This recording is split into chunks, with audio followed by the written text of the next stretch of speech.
Welcome to the Christmas story.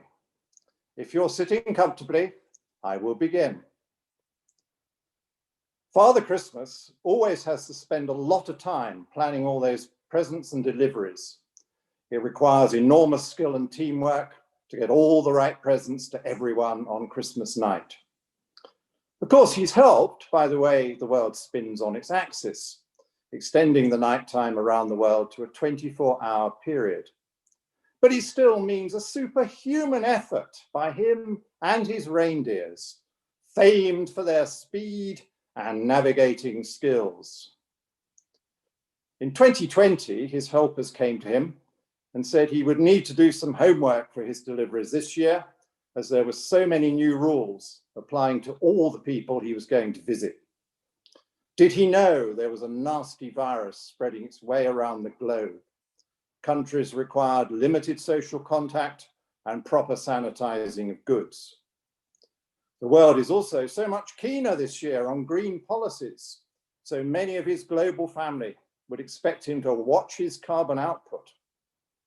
Anyone buying things today did want to know more about where they came from, who had made them, and whether they were socially aware and well governed.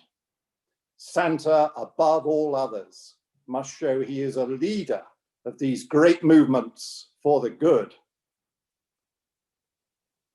Over the summer, Father Christmas was told he should take some training courses, so he was ready for this new, tougher regime. They wanted him to do a general course on money laundering. Then there was fraud and bribery to study, to be followed by cybercrime. He would need to show that his elf team was sufficiently diverse.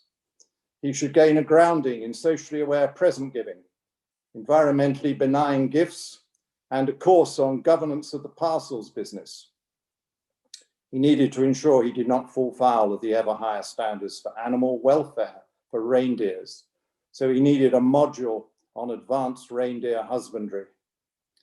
He should ask about any new restriction on fast-moving sleighs, and there would be no drinking whilst holding the reins.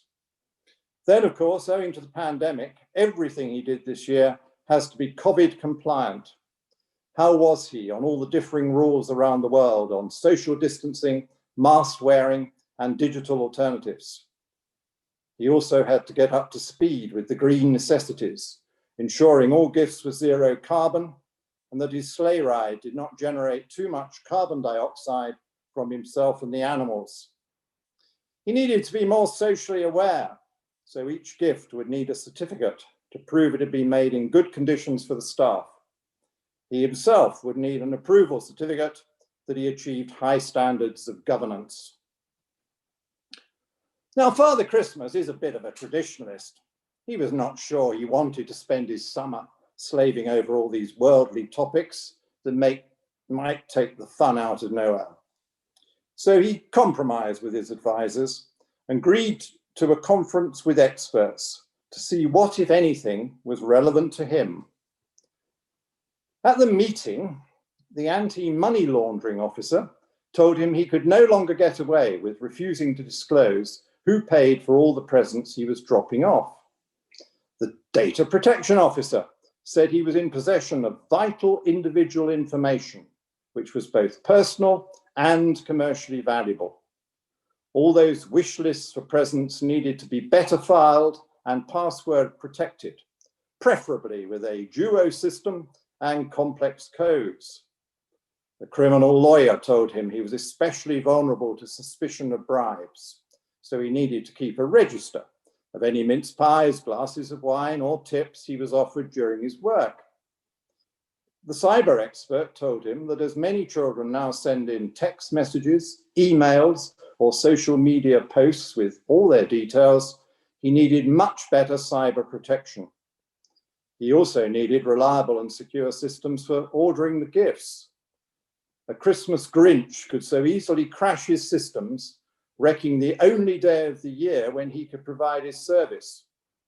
Indeed, they thought, on reflection, there was a good case for him straddling Christmas over more days to lessen the risks. The COVID compliance officer told him he must wear a face mask in any house he visited, would have to self-isolate for 14 days before his journey. and should either use disposable gloves at each house or take plenty of hand gel. They thought he could probably argue his journey was necessary for work, but leaving presents on the doorsteps was a much safer way. The animal welfare expert told him he could no longer rely on just one team of reindeers as the work was too great, so he should train and station relief teams around the world. The Green advisor proposed a fully automated electric sleigh as the better option.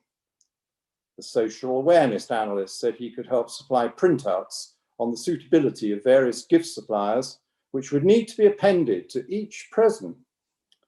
The governance advisor said he would need a certificate himself as someone who could do a good job organising and leading the delivery service. He was also warned that the European Union had new border controls. He would need a test certificate on his health to get in, and there would be greater delays. Father Christmas was well aware that everything had to go like magic to fit it all into a single night. He was nervous about accepting too many changes to the tried and tested methods which had worked so well in the past. Nor did he welcome too many questions on the detail of how it was all managed.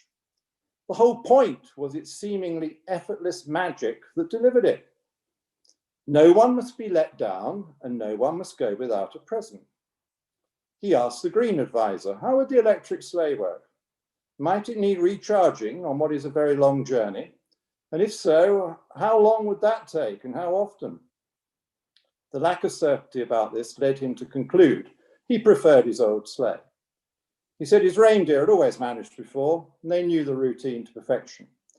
If a vet certified they were fit before and after, wouldn't that suffice? He couldn't see the point of all the financial requirements. It was, after all, a free service he offered. And part of the wonder was not knowing how it was all paid for. As to him receiving bribes, it was laughable. No one left him cash or large gifts.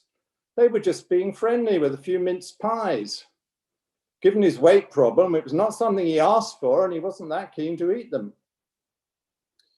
Then the advisors changed their tone. They said how delighted they were to get to meet him in person at last. In order to save the postage, they brought their own family lists with them, as that might help in his great task.